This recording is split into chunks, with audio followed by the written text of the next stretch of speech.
السلام علیکم ورحمۃ اللہ وبرکاتہ۔ اعوذ باللہ من الشیطان الرجیم، بسم اللہ الرحمن الرحیم۔ اللہم صلی وسلم علی نبینا محمد صلی اللہ تعالی علیہ وآلہ وسلم۔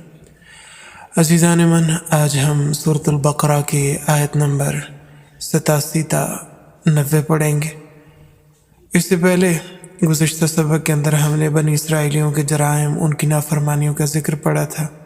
انہوں نے اللہ تعالیٰ کی کتابوں کو جھٹلایا، قیامت کا انکار کیا، اللہ تعالیٰ کے پیغمبروں کو جھٹلایا، یہاں تک کہ پیغمبروں کو شہید بھی کیا۔ تو ذہن میں ایک سوال پیدا ہوتا ہے کہ کیا ان کو سمجھایا نہیں گیا؟ ان کو کوئی گائیڈ کرنے والا نہیں تھا؟ کسی نے ان کی رہنمائی نہیں کی کہ وہ ایسی حرکتیں کرتے رہے؟ اللہ رب العالمین فرماتے ہیں وَلَقَدْ آتَيْنَا مُوسَى الْكِتَابَ، اور تحقیق البتہ ہم نے موسیٰ علیہ السلام کو دی کتاب، یعنی تورات کا آسمانی کتابوں میں قرآن کریم کے بعد سب سے بلند مقام ہے اور بڑی جامع کتاب ہے۔ وَقَفَّيْنَا مِن بَعْدِهِ بِالرُّسُلِ، اور بھیجے ہم نے لگاتار ان کے بعد کئی رسول۔ بنی اسرائیل کے آخری پیغمبر حضرت عیسیٰ علیہ السلام ہیں۔ اللہ تعالیٰ فرماتے ہیں وَآتَيْنَا عِیسَىٰ ابْنَ مَرْیَمَ الْبَیِّنَاتِ، اور دی ہم نے مریم کے بیٹے عیسیٰ علیہ السلام کو واضح دلیلیں۔ عیسیٰ عربی زبان کا لفظ ہے اور عبرانی زبان میں اس کی اصل عیشو یا یسوع تھی، جس کا معنی ہے مبارک اور سردار، اور مریم کا معنی امام بخاری رحمہ اللہ تعالی علیہ عابدہ کا کرتے ہیں، یعنی عبادت گزار، عبادت کرنے والی۔ حضرت مریم سلام اللہ علیہ کو یہ شرف بھی حاصل ہے کہ قرآن کریم میں ان کے سوا کسی اور عورت کا نام نہیں آیا، نہ ہی پہلی امتوں میں اور نہ اس امت میں سے، اور ان کا نام 30 مرتبہ قرآن پاک کے اندر آیا، گویا اوسطاً فی پارہ ایک دفعہ ان کا نام آیا۔ اللہ تعالیٰ نے حضرت عیسیٰ علیہ السلام کی نسبت ان کی والدہ کی طرف کی ہے اور عیسیٰ بن مریم فرمایا ہے۔ یہ اس بات کی دلیل ہے کہ عیسیٰ علیہ السلام کی بغیر باپ کے ولادت اللہ تعالیٰ کی قدرت کا ایک عظیم شاہکار ہے۔ اگر ان کی ولادت بذریعہ باپ ہوتی تو ان کی نسبت بھی باپ کی طرف کی جاتی، کیونکہ اللہ تعالیٰ نے قرآن کریم میں ضابطہ بیان فرمایا ہے ادعوا لآبائہم، باپ کی طرف نسبت کر کے پکارو۔ وأیدناہ بروح القدس، اور اللہ تعالیٰ فرماتے ہیں ہم نے تائید کی اس کی پاکیزہ روح یعنی جبرائیل امین علیہ السلام کے ساتھ، تاکہ ان کو کوئی تکلیف نہ پہنچ جائے۔ حقیقت یہ ہے کہ جبرائیل علیہ السلام کی تائید کی ضرورت اس لیے پڑی کہ حضرت عیسیٰ علیہ السلام نے جب بنی اسرائیل کی اصلاح کا کام شروع کیا اور ان کو بتایا کہ وقتاً فوقتاً جو اپنے دین کے اندر وہ تحریفات کرتے رہیں، ان چیزوں کو بگاڑنے کی وجہ سے انہوں نے دین کا اصل نقشہ بگاڑ دیا تھا، تو چھوٹے بڑے سب کے سب ان کے مخالف ہو گئے۔ کیا مذہبی پیشوا، کیا عوام اور کیا خواص، سب نے حضرت عیسیٰ علیہ السلام سے لڑنا شروع کر دیا۔ أَفَكُلَّمَا جَاءَكُمْ رَسُولٌ بِمَا لَا تَهْوَىٰ أَنفُسُكُمُ اسْتَكْبَرْتُمْ، کیا جب بھی کوئی رسول لایا تمہارے پاس وہ چیز جسے تمہارے نفس نہیں چاہتے تو تم نے تکبر کیا۔ فَفَرِيقًا كَذَّبْتُمْ، پس پیغمبروں کے ایک فریق کو تم نے اے ظالموں جھٹلایا، وَفَرِيقًا تَقْتُلُونَ، اور ایک فریق کو تم نے قتل کیا، جیسے حضرت شعیہ علیہ السلام، حضرت زکریا علیہ السلام اور حضرت یحییٰ علیہ السلام۔ ان کے علاوہ اور بھی بہت سارے پیغمبر ہیں جن کو انہوں نے شہید کیا۔ جب بھی کسی پیغمبر نے ان کی مرضی کے برعکس اللہ تعالیٰ کے احکامات کو صریحاً بیان فرمایا تو انہوں نے ان کو اپنے لیے رکاوٹ سمجھا، ان کو اپنے رستے سے ہٹانے کے لیے شہید کر دیا۔ حضرت یحییٰ علیہ السلام کے زمانے میں حاکم وقت اپنی بھانجی کے ساتھ نکاح کرنا چاہتا تھا۔ تاریخ بتلاتی ہے کہ حضرت یحییٰ علیہ السلام اپنا فریضہ ادا کرنے کے لیے اس کے پاس تشریف لے گئے اور فرمایا کہ میرے پاس اس طرح کی بات پہنچی، اس لیے میں تحقیق کرنے کے لیے آیا ہوں، کیا تم اپنی بھانجی کے ساتھ نکاح کرنا چاہتے ہو؟ تو حاکم وقت نے کہا کہ آپ کون ہوتے ہیں مجھ سے یہ بات پوچھنے والے؟ آپ نے فرمایا میں اللہ تعالیٰ کا بھیجا ہوا پیغمبر ہوں اور یہ بات میرے فریضے میں داخل ہے کہ میں ناجائز کام کو روکوں، میں اپنا فریضہ ادا کرنے کے لیے آیا ہوں، لہٰذا اگر واقعی کوئی بات اس طرح کی ہے تو میں تمہیں کہتا ہوں کہ باز آ جاؤ، تمہارے لیے اور عورتیں اور لونڈیوں کی کمی نہیں ہے۔ اس نے حضرت یحییٰ علیہ السلام کے اس بیان کو اپنی توہین سمجھا اور انہیں شہید کروا دی۔ اور جب بنی اسرائیلیوں کو حق کی دعوت دی گئی تو کیا کہتے ہیں وَقَالُوا قُلُوبُنَا غُلْفٌ، کہا انہوں نے کہ ہمارے دل تو غلافوں میں ہے۔ قرآن کریم بھی غلاف میں ہوتا ہے، اور غلاف کا کیا مطلب ہے؟ کتابوں پر غلاف چڑھایا جاتا ہے، ہم قرآن پاک کے اوپر غلاف چڑھاتے ہیں تاکہ اس پر گرد و غبار نہ پڑے، مکھیاں نہ بیٹھیں، دھواں نہ لگے، دھول نہ پڑے، بے حرمتی نہ ہو۔ تو وہ کیا کہتے ہیں؟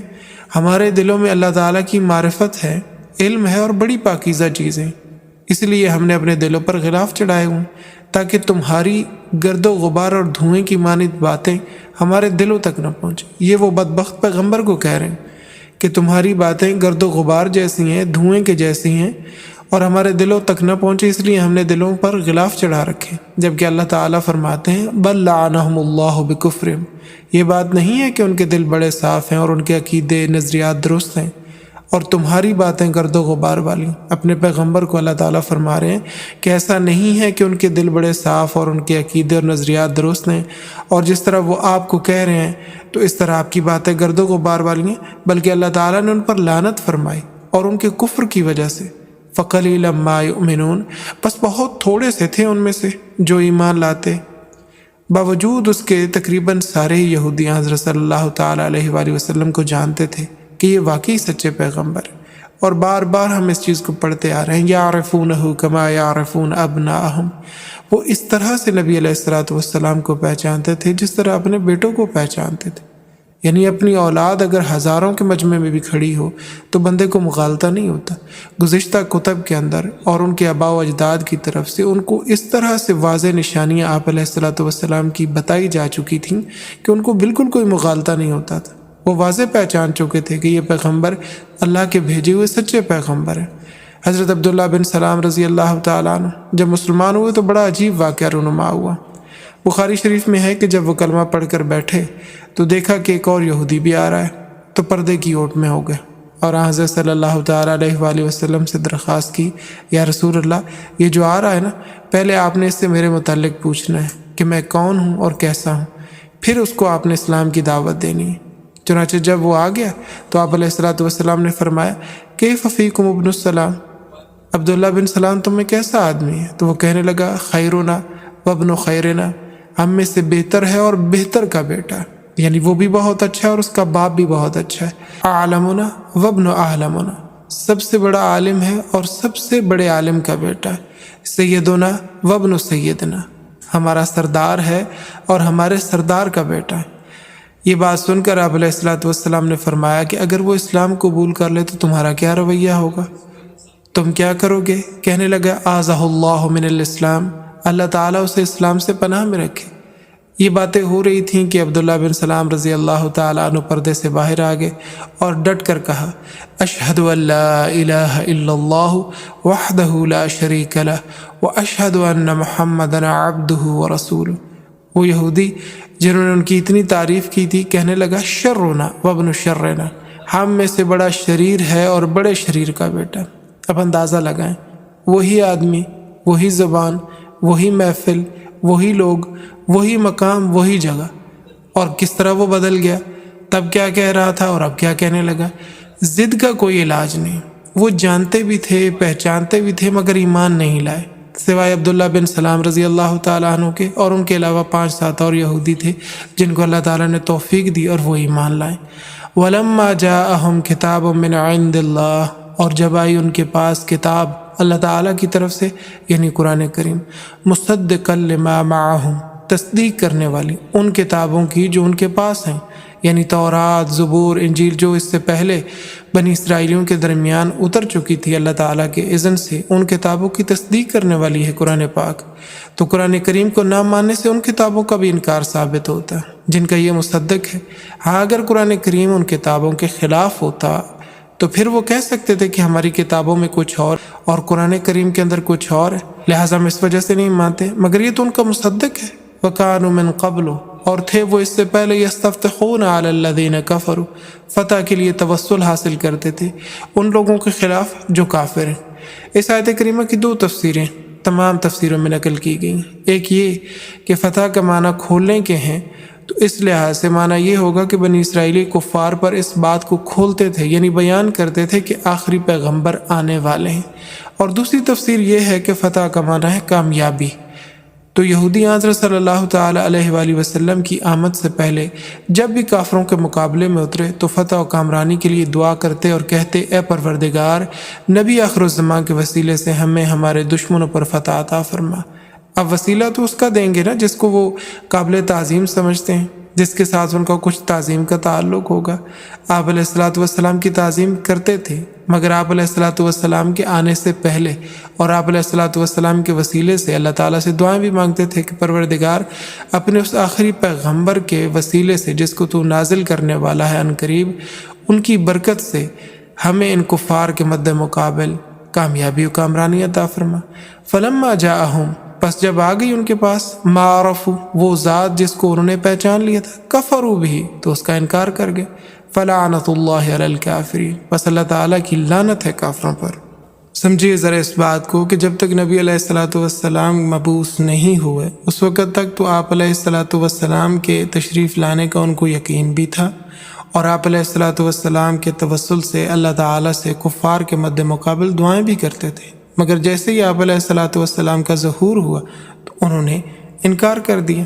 بئس ما اشتروا بہ انفسہم، بری ہے وہ چیز جو انہوں نے خریدی اپنی جانوں کے لیے، اور اپنی جانوں کے لیے انہوں نے کفر خریدا، برا سودا کیا۔ کس چیز کا کفر کیا؟ ان یکفروا بما انزل اللہ، یہ کفر کرتے ہیں ان چیزوں کا جو اللہ تعالیٰ نے نازل فرمائی ہے، بغین، سرگوشی کرتے ہوئے، ان ینزل اللہ من فضلہ، یہ کہ نازل کرتا ہے اللہ تعالیٰ اپنا فضل، علی من یشاء من عبادہ، جس پر چاہتا ہے اپنے بندوں میں سے، اس پر کسی کا زور اور اختیار نہیں چلتا۔ اور دوسرے مقام پر فرمایا واللہ یختص برحمتہ من یشاء، اور اللہ تعالیٰ اپنی رحمت کے ساتھ خاص کرتا ہے جس کو چاہتا ہے۔ ان کے کفر اور انکار کا نتیجہ یہ ہوا فباءوا بغضب علی غضب، پس لوٹے وہ غضب پر غضب لے کر۔ ایک غضب پہلے پیغمبروں کی نافرمانی کا، ان کے قتل کرنے کا، اور دوسرا غضب آخری پیغمبر صلی اللہ تعالی علیہ وآلہ وسلم کے انکار کرنے کا۔ وَلِلْكَافِرِينَ عَذَابٌ مُّهِينٌ، اور کافروں کے لیے عذاب ہے رسوا کرنے والا۔ اللہ تعالی ہمیں اپنی نافرمانیوں سے بچائے، ہمیں اپنا مطیع و فرما بردار بنائے، اور نبی علیہ الصلاۃ والسلام کی سچی پکی اتباع کرنے کی توفیق اور اسباب نصیب فرمائے۔ سبحانک اللہم وبحمدک، نشہد ان لا الہ الا انت، نستغفرک ونتوب الیک۔ السلام علیکم ورحمۃ اللہ وبرکاتہ۔